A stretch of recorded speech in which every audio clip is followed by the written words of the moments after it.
Welcome, The Nature of Time, a flip side from Einstein's special relativity theory.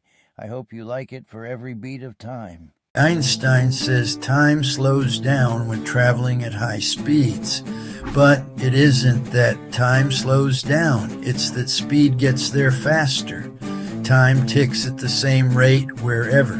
There is no way that time slows because it would be an incorrect time measurement, a broken watch or a broken clock. This is factal when talking about time and the manner it beats. The quantum physics theory, Rodney Koecki, the nature of time and measurement in Koecki's framework. In Rodney Koecki's quantum physics theory, the foundational approach to time treats it as an absolute uniform constant rather than a flexible dimension.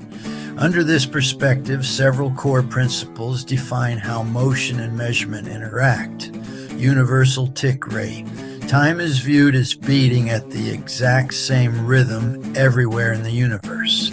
There is no variance or slowing down based on how fast an object moves through space. Measurement versus reality. Discrepancies or variations observed in timing devices are interpreted as mechanical or instrumental artifacts, akin to a faulty watch, rather than a literal stretching or slowing of time itself.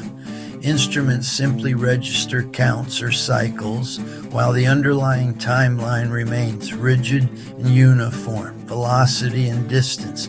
High speed do not alter temporal duration. Rather, they simply allow an object to traverse spatial distance more rapidly. Motion changes an object's position within space faster, but it has no causal effect on the uniform tick of the universe's clock. By treating space and motion through this lens, the framework decouples travel velocity from temporal alteration, keeping the operational beat of time entirely independent of physical movement. Time is not real. It is a human calculation and not a dimensional reality.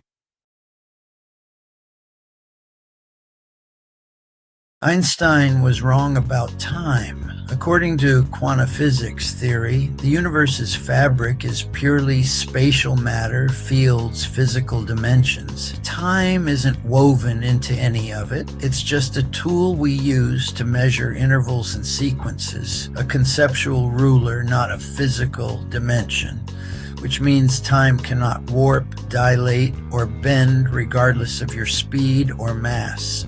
Time doesn't exist in the fabric of the universe. We invented it to make sense of what does.